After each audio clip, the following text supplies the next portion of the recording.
Hello friends, today in this lecture we are going to discuss about the effect of friction in nozzle.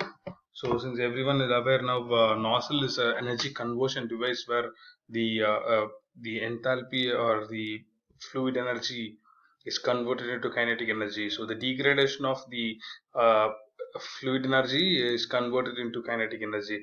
So whenever the difference of enthalpy from state 1 to state 2 is larger, then more amount of velocity is developed at the exit. So this is the principle. That is again, that is purely depends upon the law of energy conservation principle. So now we are going to topic. This is the practical case which is happening in a nozzle expansion. So we always strictly believe that nozzle is to develop high velocity, and when we think about it, the gain in kinetic energy is purely depend upon the expansion process. So, but consider a nozzle where so this is of so you consider this as a nozzle. This is a conversion type of a nozzle where a high pressure, high temperature steam is allowed into the nozzle. So since and it will expand it expands from high pressure to a low pressure. So the enthalpy of the steam reduces from entry to exit. So this reduction in the enthalpy will be reflecting in the gain in kinetic energy. So this is the basic principle. But in actual case, whenever steam is going to expand through this nozzle, there will be some wall friction exhibit between the steam and the inner surface of the nozzle. So the steam which is flowing on nearer to the surface of the nozzle will experience a shear stress due to the wall, since that is at static condition and this steam is flowing over that static plate.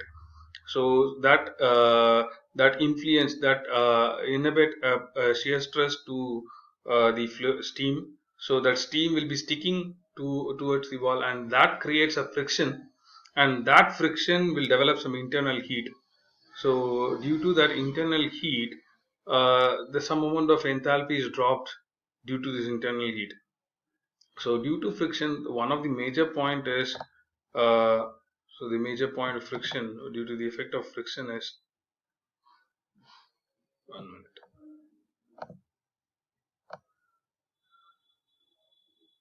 So effect of friction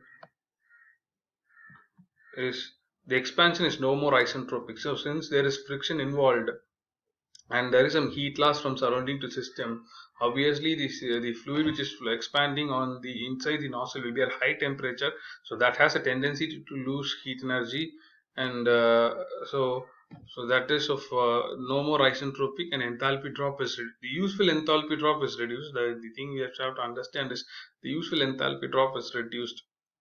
And also, since it's due to internal friction, there is some heat generated within the steam, in between the surface and the steam. So that always act as a heating medium to the steam. So that increases the drainage fraction, the quality of the steam at exit, and the specific volume of steam is again increased as the steam becomes more due to this frictional reheating. So this is what the effect of friction in a nozzle. So one is expansion is no more isentropic.